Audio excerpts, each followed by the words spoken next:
So hello guys, this is Jerry DIY TV again. So hello guys, this is the unboxing of my computer upgrade kits, motherboard, CPU, and RAM inside. So I want to change the components of my Alienware R4 computer. Here, look. I want to change all of the components inside. Look. This is very old. I think this is almost 10 years motherboard and all. Look.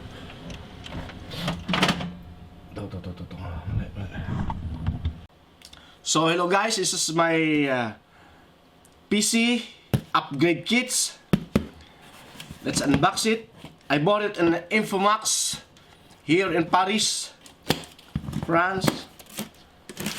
So let's look what is inside.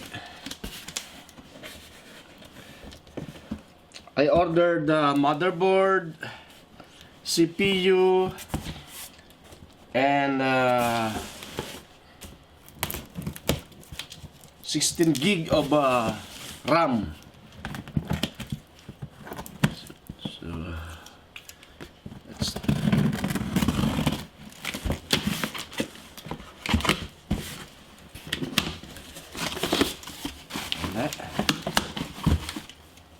because I want to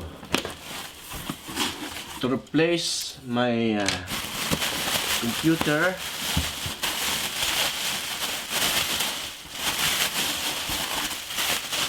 Ala, resist.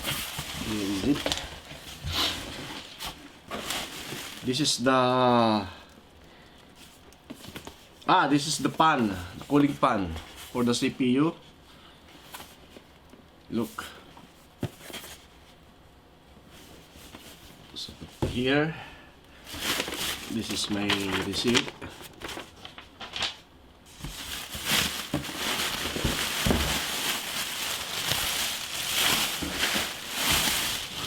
And this is my motherboard with two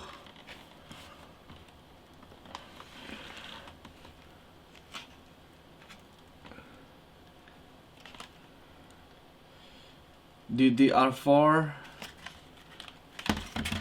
8 gig each of RAM, and here's the motherboard. Small, it's very small, but I think the CPU is in the CPU is inside here, inside of this pan. We'll check it after. So this is the motherboard. This is ASUS Prime H610M K D4 ARGB.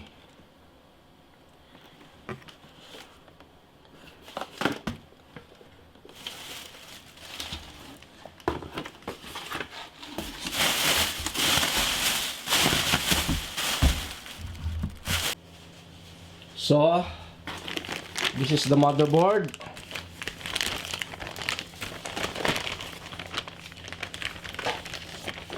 Yes, it's small motherboard.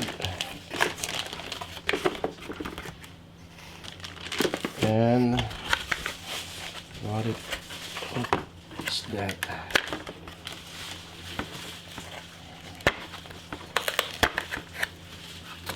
Cable.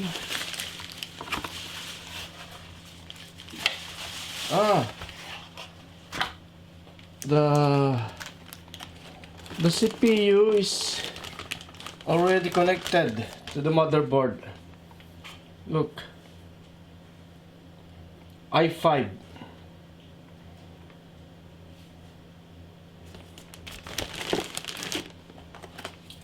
This is the cover here. I don't know which. I think this is for the I think this is for here, for the hard drive or SSD.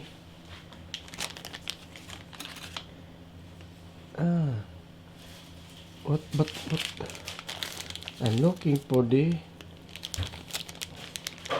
because we put the SSD here, I think here. No. Yes.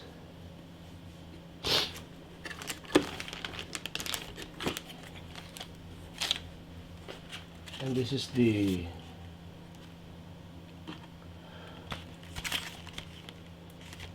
RAM.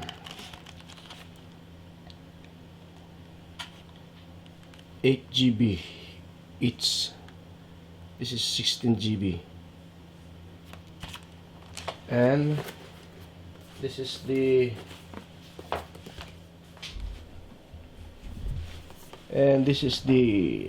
fan for the CPU.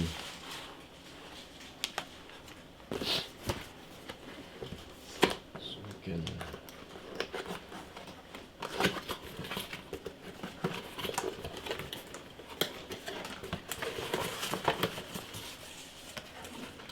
yes.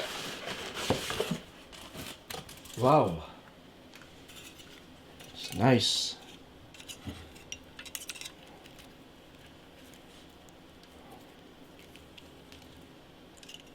You put it here like that. So guys, this is my first time to build a new PC. That's why I'm not. This is the bracket.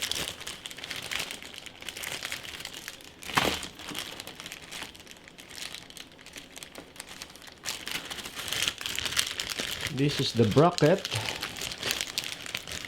and thermal paste, which we connect here. Yeah, there's power hole here. I think we put it here like that. Yes.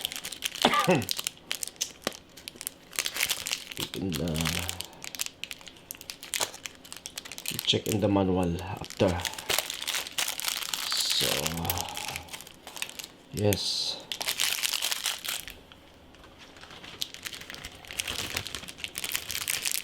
So this is the components in the box. It's complete. This time I will put all together.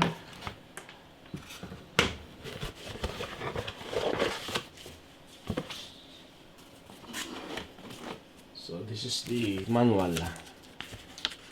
Okay. And now guys, let's put this RAM here on the motherboard.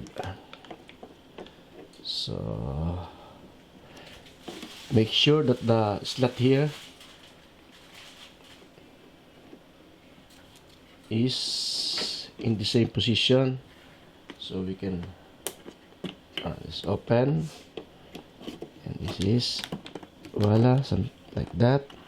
Then lock it. Yes. No. I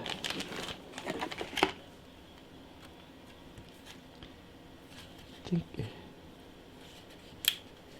Voila. No. Wait. Why?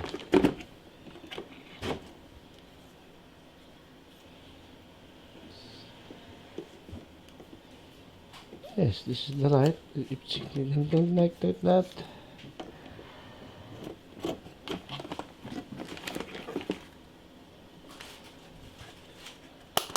Voila. And then another one. No.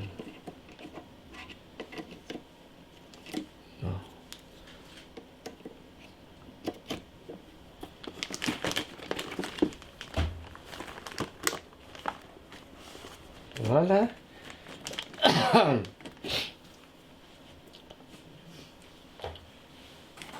And after we put our GTX 1070 here. I don't know if it's work here or not. Like that. Yes. I hope it's compatible with this motherboard, because I tried this in my Alienware and it's not working. I think because the motherboard is very old and need to be updated. But I choose to buy a new one.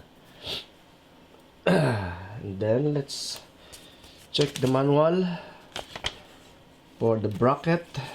Yes. First thing we can do, number one, put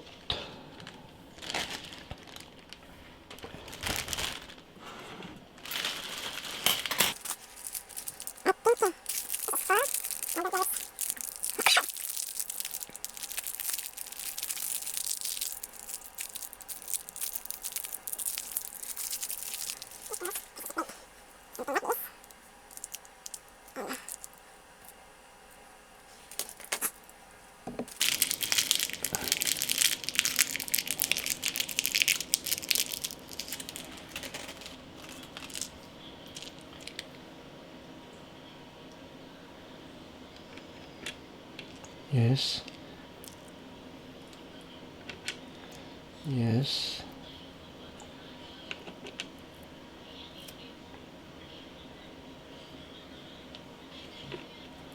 And then feels like that, because we put our cooling pan like this. Yes.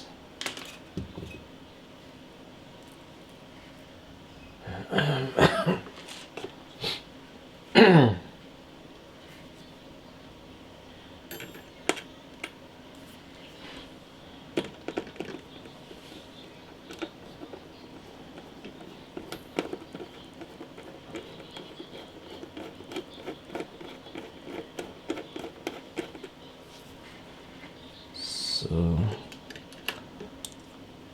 go in here.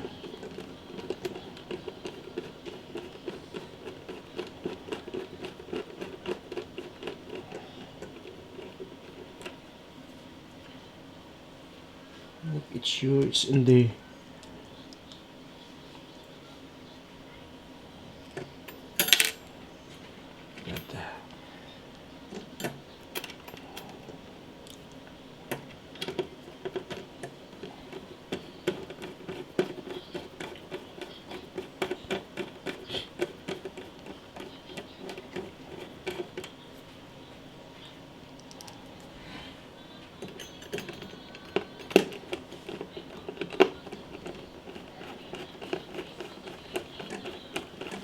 making sure it's in the middle. So we type it here. Yes.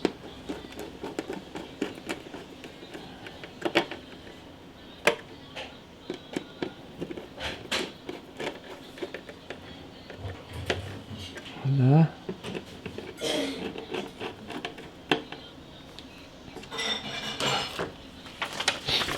So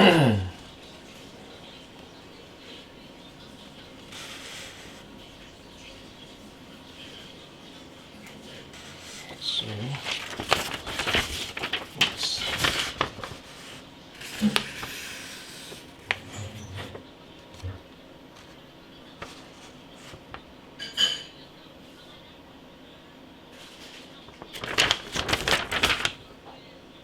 adjust the bracket with the CPU. Yes. So look, I put the plastic here, and then put the screw here, and then we remove this.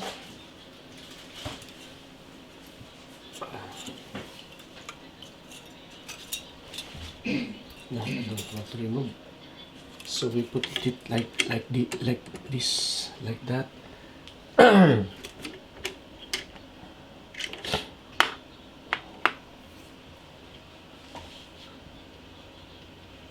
I right?